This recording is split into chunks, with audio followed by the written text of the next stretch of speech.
ಎಲ್ಲರಿಗೂ ನಮಸ್ಕಾರ. ಮತ್ತೊಂದು ವಿಡಿಯೋಗೆ ಸ್ವಾಗತ. ಬಿಗ್ ಬಾಸ್ ಸೀಸನ್ 11 12ನೇ ವಾರ 82ನೇ ದಿನ ಗುರುವಾರ ಬಂದ್ರು ನಾಮಿನೇಷನ್ಸ್ ಯಾರಂತ ಗೊತ್ತಾಗಿಲ್ಲ.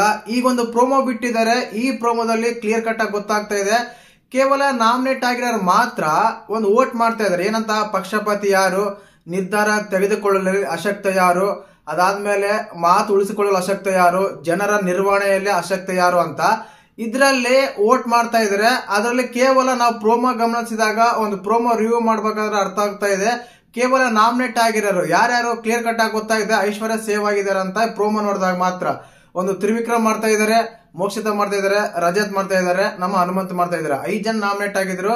5ನೇ ಟಾಸ್ಕ್ ಅವರಿಗೆ ಗೆದ್ದಿರ್ತಾರೆ. ಅದರಿಂದ ನಮ್ಮ ಐಶ್ವರ್ಯ ಸೇವ್ ಆಗಿರ್ಬೋದು ಅಂತ ಅನಿಸ್ತಾ ಇದೆ. ಇನ್ನು ಆಗ್ತಾ ಇದೆ. ಇದ್ರಲ್ಲಿ ಮತ್ತೆ ವೋಟ್ಸ್ ತಗೊಂಡು ಇನ್ನೊಬ್ಬರು ನಾಮಿನೇಟ್ ಮಾಡ್ತಾರ, ಇಲ್ಲ ಕ್ಯಾಪ್ಟನ್ ಟಾಸ್ಕ್ ಆಡಕ್ಕೆ ಏನಾದ್ರೂ ಇದನ್ನ ಹೆಲ್ಪ್ ಆಗುತ್ತಾ ಅಂತ ಈ ವಿಡಿಯೋದಲ್ಲಿ ಕ್ಲಿಯರ್ ಕಟ್ ಆಗಿ ಮಾತಾಡೋಣ. ಪ್ರೋಮೋ ಯಾವ ರೀತಿ ಇದೆ, ಪ್ರೋಮೋ ರಿವ್ಯೂ ಮಾಡಿದ್ರೆ ಏನ್ ಅರ್ಥ ಆಗುತ್ತೆ, ಇದು ಅರ್ಥ ಏನು, ಬಿಗ್ ಬಾಸ್ ಬೇರೆ ಮೇನ್ ಆಗಿ ಅದ್ರಲ್ಲಿ ಬರೆದಿದ್ದಾರೆ. ಇದು ಆಟ ಅಲ್ಲ ಪಾಠ ಅಂತ. ಯಾರಿಗ್ ಪಾಠ ಆಗುತ್ತೋ ಯಾರಿಗ್ ಪಾಠ ಆಗಲ್ಲೋ ಗೊತ್ತಾಗುತ್ತೆ.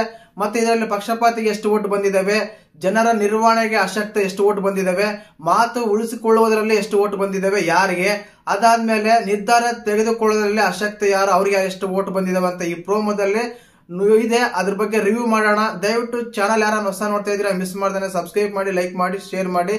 ನೋಡಿ, ಮೊದಲೇದಾಗೆ ನಾನು ಮುಂಚೆನೆ ಹೇಳಿದ್ದೆ ತ್ರಿವಿಕ್ರಮ್ ಅವರು ಹನುಮಂತ್ ಅವರು ನಾಮಿನೇಟ್ ಆಗಿದ್ದಾರೆ ಅಂತ. ನಿನ್ನೆ ಎಪಿಸೋಡ್ಗೆ ಮುಂಚೆನೆ ಹೇಳಿದ್ದೆ ಇಂಥ ನಾಮಿನೇಟ್ ಆಗಿದ್ದಾರೆ ಅಂತ ಹೇಳಿ. 5ನೇ ಟಾಸ್ಕ್ ಕೂಡ ಅವರೇ ಗೆದ್ದಿದ್ದಾರೆ. ಆ ಗೆದ್ದಿರೋ ಕಾರಣ ಐಶ್ವರ್ಯಗಳು ಸೇವ್ ಮಾಡಿದಾರೆ ಅನ್ಸುತ್ತೆ. ನನಗಂತೂ ಕ್ಲಿಯರ್ ಕಟ್ ಆಗಿ ಗೊತ್ತಾಗ್ತಾ ಇದೆ ಏನ್ ಕೆಲಸ ಮಾಡ್ತಾ ಇರೋ ಇವರು. ಆಕ್ಚುಲಿ ಬಾಟಮ್ ಅಲ್ಲಿ ಇರೋರ್ನ ಸೇವ್ ಮಾಡ್ರೆ ಒಂದು ಒಳ್ಳೆ ಕಂಟೆಸ್ಟೆಂಟ್ ಬಿಗ್ ಬಾಸ್ ಮನೆಯಿಂದ ಔಟ್ ಆಗೋದು ಗ್ಯಾರಂಟಿ. ಶಿಶಿರ್ ಹೋದಾಗ್ಲೂ ಅದೇ ರೀತಿ ಆಗಿದ್ದು. ಆ ಟೈಮಲ್ಲಿ ಯಾರಾದ್ರೂ ಒಂದು ಲೋ ಕಂಟೆಸ್ಟೆಂಟ್ ಯಾರಾದ್ರೂ ನಾಮಿನೇಟ್ ಆಗಿದ್ರೆ ಅವ್ರು ಹೋಗ್ಬೋದಾಗಿತ್ತು. ಬಟ್ ಟಾಪ್ ಕಂಟೆಸ್ಟೆಂಟ್ ತಗೊಂಡಾಗ ಅವ್ರು ನಾಮಿನೇಟ್ ಮಾಡಿ ಮನೆಗೆ ಕಳಿಸಿದ್ರು. ತುಂಬಾ ಬೇಜಾರು ಕೂಡ ಆಯ್ತು. ಈ ಸಲ ಒಂದ್ ವೇಳೆ ಎಲಿಮಿನೇಷನ್ ಆದ್ರೂ ಇದ್ರೆ ಅದೇ ರೀತಿ ಆಗುತ್ತೆ. ಯಾಕಂದ್ರೆ ಟಾಸ್ಕ್ ಗೆದ್ದಿರೋ ಕಾರಣ ಅವ್ರನ್ನ ಸೇವ್ ಮಾಡಿದ್ರೆ, ಐಶ್ವರ್ಯನ ಸೇವ್ ಮಾಡಿದ್ರೆ ಇಲ್ಲಿರೋ 4 ಜನ ಇರ್ತಾರೆ. ಒಂದು ತ್ರಿವಿಕ್ರಮ್, ರಜತ್, ಹನುಮಂತು, ಅದಾದ್ಮೇಲೆ ನಮ್ಮ ಇವರು ಮೋಕ್ಷತ. ಈ 4 ಜನದಲ್ಲಿ ಯಾರಾದ್ರೂ ಒಬ್ರು ಹೋಗ್ಬೇಕಾಗುತ್ತೆ. ಆದ್ರಿಂದ ನೋ ಎಲಿಮಿನೇಷನ್ ವೀಕ್ ಮಾಡಿದ್ರು ಮಾಡ್ಬೋದು. ಈ ಪ್ರೋಮೋದಲ್ಲಿ ಏನಿದೆ ಅಂದ್ರೆ, ನಾನು ಮೊದಲೇ ಹೇಳಿದೆ ಈ ಪ್ರೋಮೋದಲ್ಲಿ 4 ಜನ ಇದ್ದಾರೆ. 4 ಜನ ಯಾರಂದ್ರೆ ಇವರು 4 ಜನ ವೋಟ್ ಮಾಡಿದ್ದಾರೆ. ಅಲ್ಲೆಲ್ಲರೂ ಯಾರ ಫೋಟೋ ಬೇಕಾದ್ರೆ ಇಕ್ಬೋದು.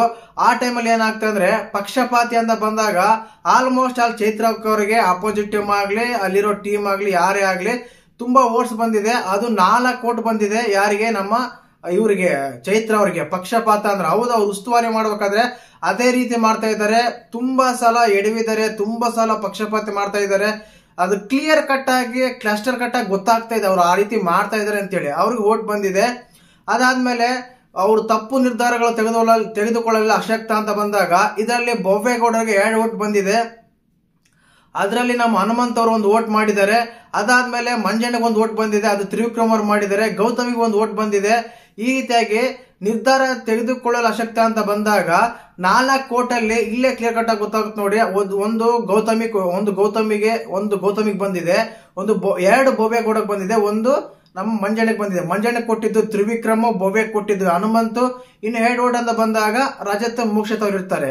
ಒಟ್ಟು 4 ಜನ ಇದ್ದಾರೆ. ಎಲ್ಲದಕ್ಕೂ ಒಂದು ವೋಟ್ ಹಾಕ್ಬೇಕನ್ಸುತ್ತೆ. ಆ ರೀತಿ ಇದೆ. ಇನ್ನು ಬಂದ್ಬಿಟ್ಟು ಇದು ಮಾತು ಕೊಟ್ಟು ಹೋದಲ್ಲಿ ಉಳಿಸ್ಕೊಳ್ಳುವ ಅಶಕ್ತ ಅಂತ ಬಂದಾಗ ಇದ್ರಲ್ಲಿ ಕೂಡ 4 ವೋಟ್ ಬರುತ್ತೆ. ಅಲ್ಲಿರೋದೇ 4 ಜನ ಅಲ್ವಾ ನಾಮಿನೇಟ್ ಆಗಿರೋರಲ್ಲಿ. ಆದ್ರಿಂದ ಅತಿ ಹೆಚ್ಚಾಗಿ ಕನ್ಸಿಡರ್ ಮಾಡಿ ಇಲ್ಲ ಕ್ಯಾಪ್ಟನ್ಸಿ ಟಾಸ್ಕ್ ಇಂದ ಹೊರಗಿಡ್ತಾರೆ, ಇಲ್ಲ ಡೈರೆಕ್ಟ್ ನಾಮಿನೇಟ್ ಮಾಡ್ತಾರೆ. ಸೇಮ್ ರೀಸನ್ಸ್ಗೆ 4 ವೋಟ್ ಬಂದಿರೋದಕ್ಕೆ ಅನ್ಸುತ್ತೆ.